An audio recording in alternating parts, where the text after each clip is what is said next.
everybody. Welcome to The Garage, the court of public opinion for today. We post on a Tuesday and a Wednesday on Facebook, and of course, Andy Martin sends it out there miraculously as a podcast, wherever you get your favourite podcasts from. Peter Clayton's behind the camera. I'm Jeremy Cordeaux. As I say, welcome. I mean, it's to my shame, I suppose, that I have not been to the zoo to see the pandas. Most of the family have, and I love the zoo. I think we've got one of the best zoos you could imagine. It's world class. Well, it seems we're going to get two replacement pandas, Wang Wang and Fu Ni, I think it is. Is that right, Pete? Yes, yes. Wang Wang and Fu Ni. We'll get Wang Wang and Fu Ni Mark II. Now, it could be that they're quite happy going back to China. I don't know, if they can't reproduce, they might finish up on the dinner table. Oh dear, I don't know. I've got no idea. People in China don't have much say over their lives, so I guess in a sense pandas have even less, or I don't know, maybe more. Maybe more. We pay the Chinese, by the way, $1 million a year to have them on a lease arrangement. I don't know if you knew that. $1 million a year. It's amazing how commercial and capitalistic the communists really are. They're very good business people, in case you hadn't noticed. A report that says another 9 Chinese asylum seekers. So everybody in China is not happy. 9 Chinese asylum seekers were turned back last week. We don't actually know, of course, how many make it through. That is an awful lot of coastline to try and keep an eye on. Probably an impossible job.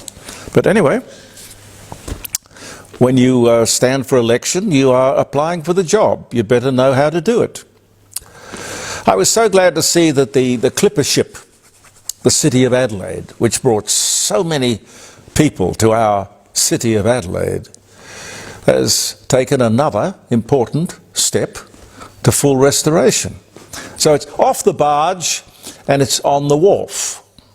No easy feat. It's huge, amazingly big.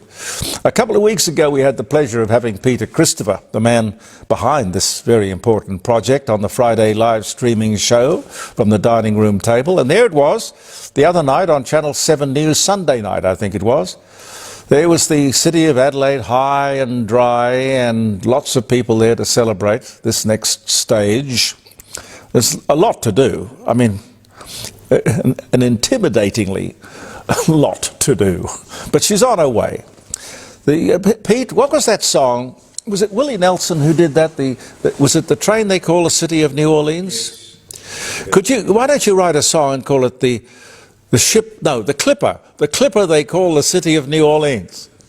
City of Adelaide. Yeah, no. Oh yeah, the Clipper the City of Adelaide. Yeah, it'd be a natural, wouldn't it? I could give it a try. Yeah. What a good thought. Yeah, the Clipper they call the City of Adelaide. You could do it to the same tune, couldn't you? Oh, that beach is cheeky. That's cool. All right, sorry.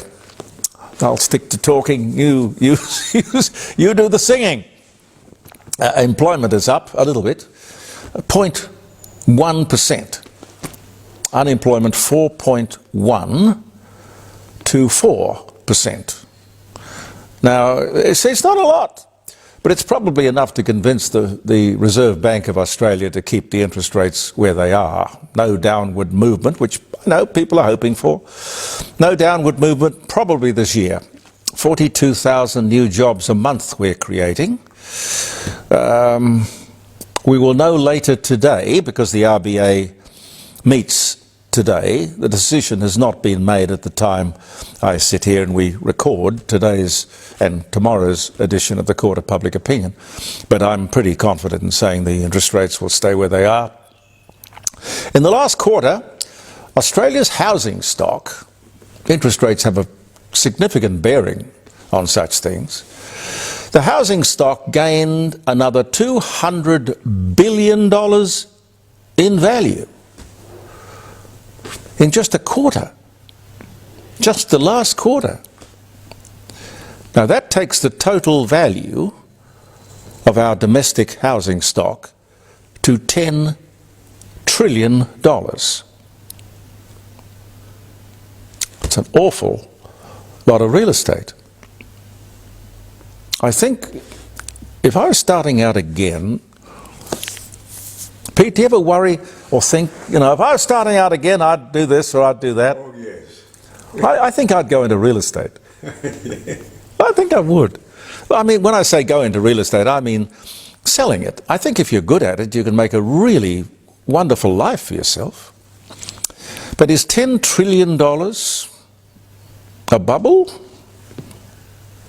Well, if it's a bubble, it's quite a bubble. A big one. Disgraceful that the National War Memorial was defaced by the pro-Palestinians. Now, this is not our fight. It's not our issue. Why don't you, if you feel so strongly about this, get out of this country? If you sympathize with those crazy people over there, go over there, revel in the nonsense, and save the Palestinians. The Sydney Morning Herald and The Age, by the way, ran a story on the weekend. You may have seen it, depending on where you're watching this posting or listening to this podcast. The 9 News, which is The Age and the Sydney Morning Herald, say that our universities have been infiltrated by Islamic extremists. Our universities. Now, by that, I take it, reading the story, they're talking about the worst of the worst. Those Islamic State bastards. Murderers. And this has been going on right underneath our noses, and of course underneath, presumably, the noses of the academics who run the universities. Who would think that those university students would be so stupid? I mean, we imagine that they've got all the smarts in the world. They would have been smart enough to notice who was manipulating them, wouldn't they? And then don't get involved, let alone don't take part.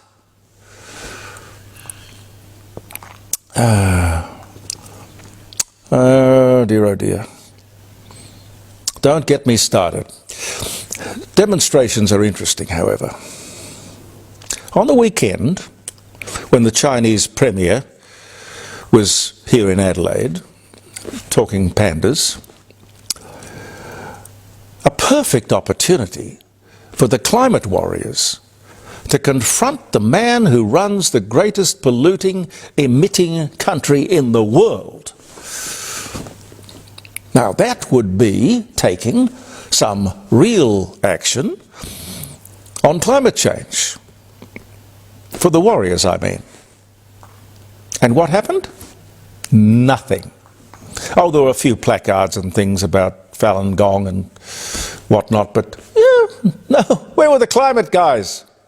Not a peep. You see, it's got nothing to do with climate change, or carbon, or emissions, or coal. It's just left-wing activism. Any issue. You'll get the demonstrators screaming at Peter Dutton, but certainly not the leader of the communist world. Now, I hate bullies. I really hate bullies. Speaking of the communist world, the CFMEU worked assiduously to get rid of the building industry umpire, the watchdog, the ABCC, which was the Australian Building and Construction Commission. The Howard government installed it back in, I think, 2005, because of the thuggery on Australian building sites. Once installed there was peace and productivity. Great. But the unions didn't like that. They like the power. These people, this commission had to go. Had to go. Stephen McBurney, he was the head of this cop on the beat, did a great job. But he had to go. Along came the Labor government, who promptly did away with this check and balance on union excess, probably at union behest. I can't prove that, but it's logical. Well, I suppose if the unions talk, Labor has to listen. The unions own the Labor Party. So when you vote Labor, you know what you're voting for. Don't be mistaken. Stephen went on to work at the AFL, where he now runs and organises the umpires, sort of chief umpire, I guess, for the AFL.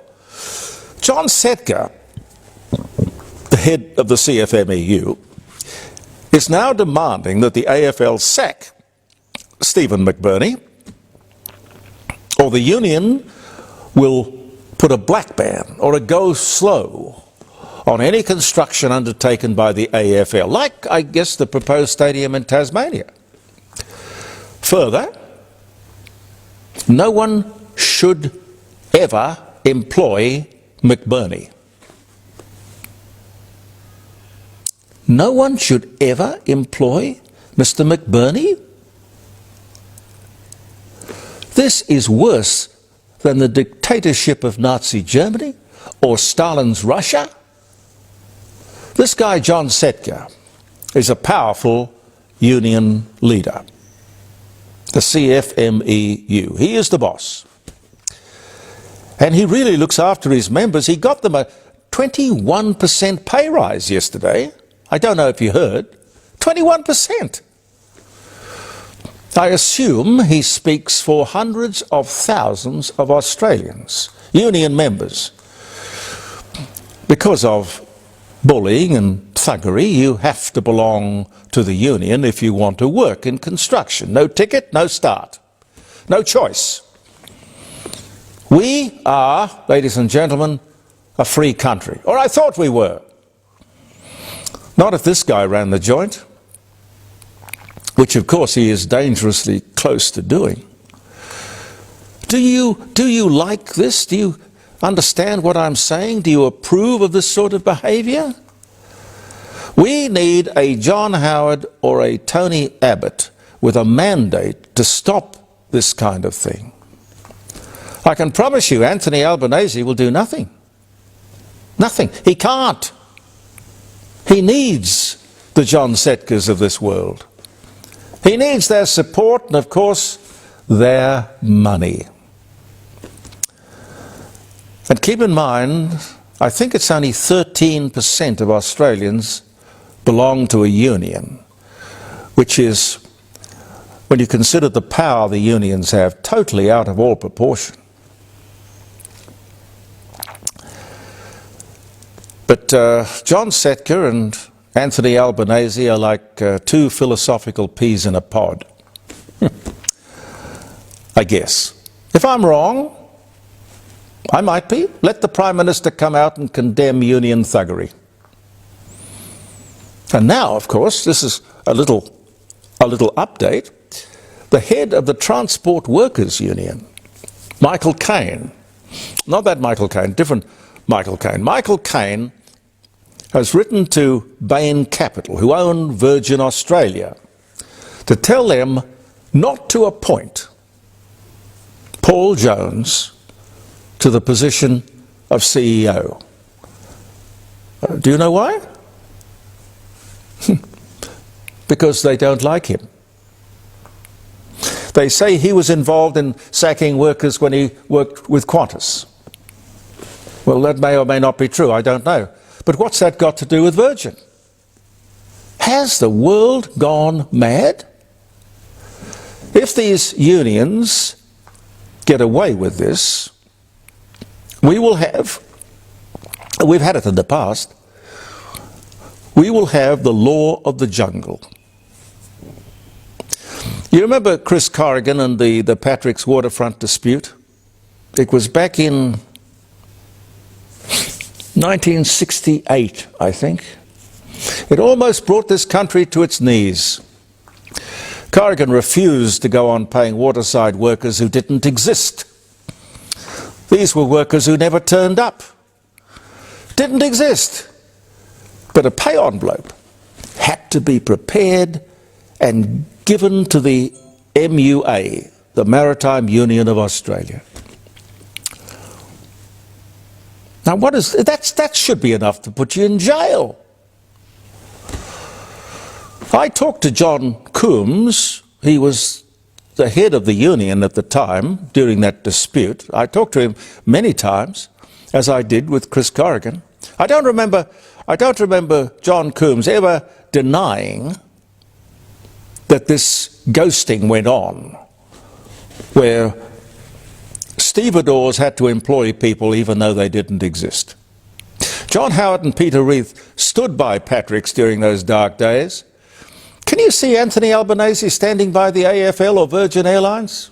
I'm sorry, I can't. Which puts us right back into the jungle. Let me tell you a personal story. This is total fact. I know because I was there. I can tell you, I don't like bullies and thugs. And this is probably why. I was working for 5KA, who at the time was renovating an old building in Curry Street. Mancorp. Mancorp was Theo Morris and Bill Manos.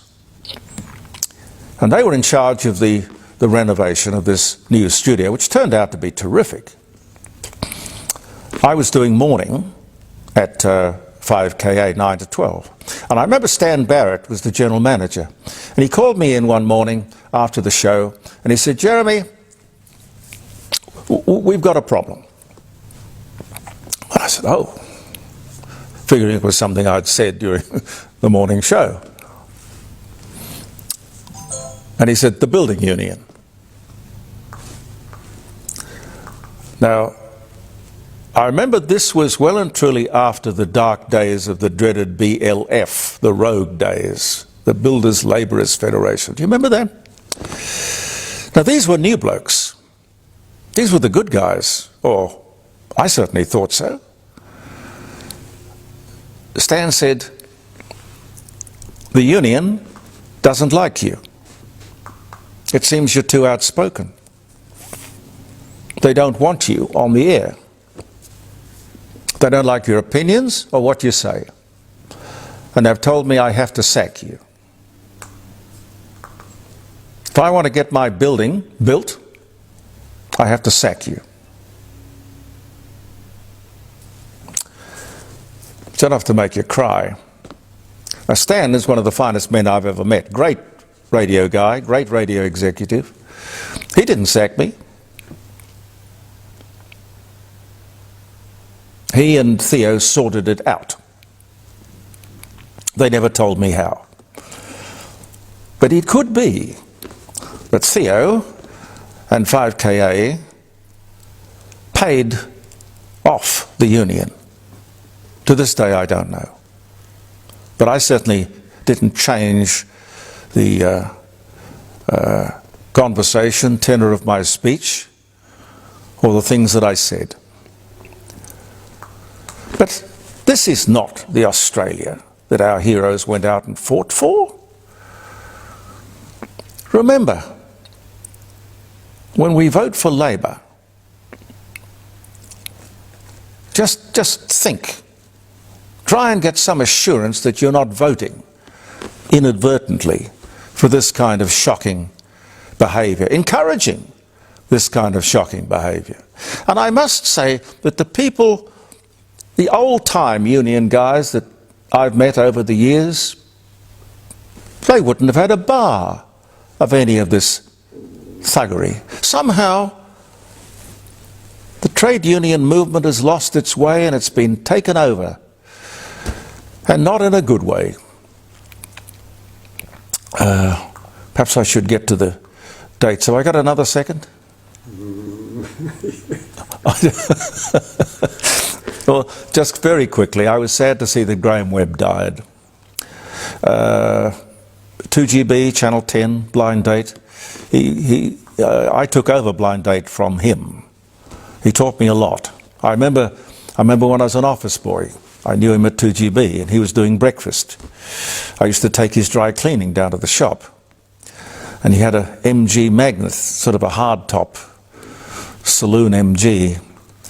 I liked him a lot. He was a nice guy. When you're an office boy, you see people at their best and worst. You see them for what they are, nice or nasty, kind or crazy.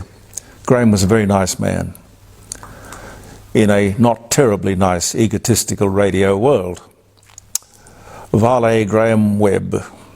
He was 88 years old. Rest in peace, dear boy. Now, the birthdays and anniversaries, if you're having a special day, a celebratory kind of a day, hope it's a good one. It's the 18th. Yep, it is. The 18th.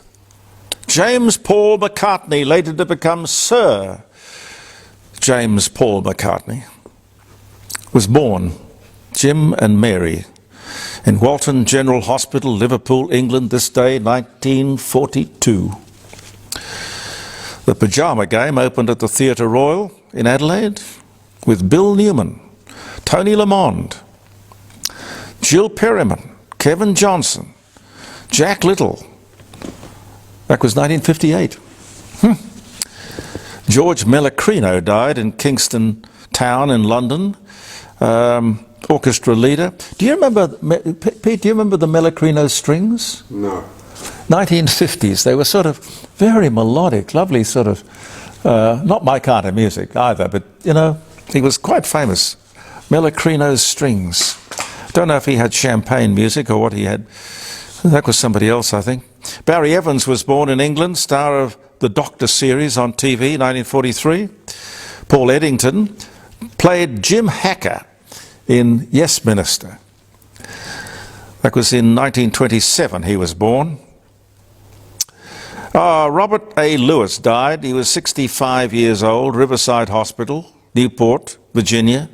Co-pilot of the Enola Gay, the B-29 bomber that dropped the atomic bomb on Hiroshima in 1983, and years later I saw an interview that somebody, I think television, was it Ed Murrow? Anyway, it was a significant interview. And when confronted with the death and destruction that occurred because of that mission, the question was inevitable. Do you feel any guilt or regret? And he said, no, not at all. I remember that. Astronaut Sally Ride becomes the first American woman to fly in space. She was a mission specialist aboard the Space Shuttle Challenger on the 7th shuttle flight. 1983 was the year. Robin Archer was born in Adelaide in 1948. The Art Gallery of South Australia opened in 2 rooms in the public library on this day in 1881. Wow! They would flip if they saw what they had to play with today.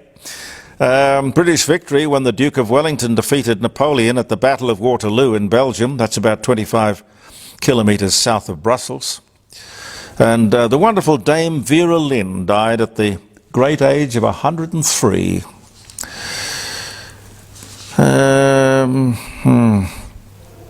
I think we'll leave it there. Thank you so much. Look forward to talking to you tomorrow.